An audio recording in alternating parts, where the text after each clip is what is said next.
welcome to your weekday cup of the Word. Today we're in Matthew chapter 4. Matthew chapter 4 starts with Jesus' temptation. The devil tempts Jesus with three things. Food for his weakened body that had been fasting for 40 days. He tempts him with fame. Jump off the temple, everybody will see it, the angels will catch you, it'll be a big deal, and you won't have to waste all this time preaching to get all that fame of people watching you.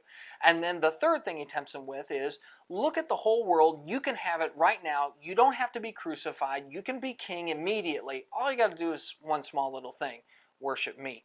Jesus handles each one of those by quoting Scripture. Really good rule of thumb for us too. The next thing we get to see is Jesus has moved to Galilee.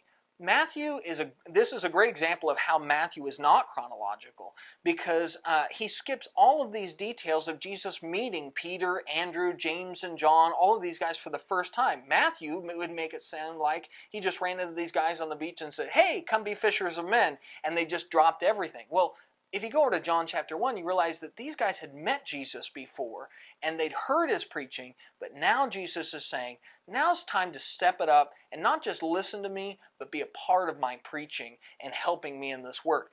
Matthew doesn't cover that details, though, because it's not important for what he's trying to do.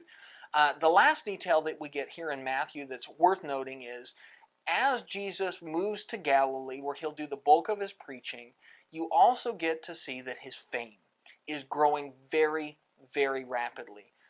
That's going to come into play in the chapters up ahead. So keep that in mind, that Jesus' fame initially grew very, very quickly, and Jesus is actually going to try and kind of hold it back as time goes forward so that the people don't try and make him king.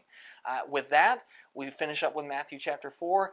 That's your weekday cup of the Word, and we'll see you again on Monday.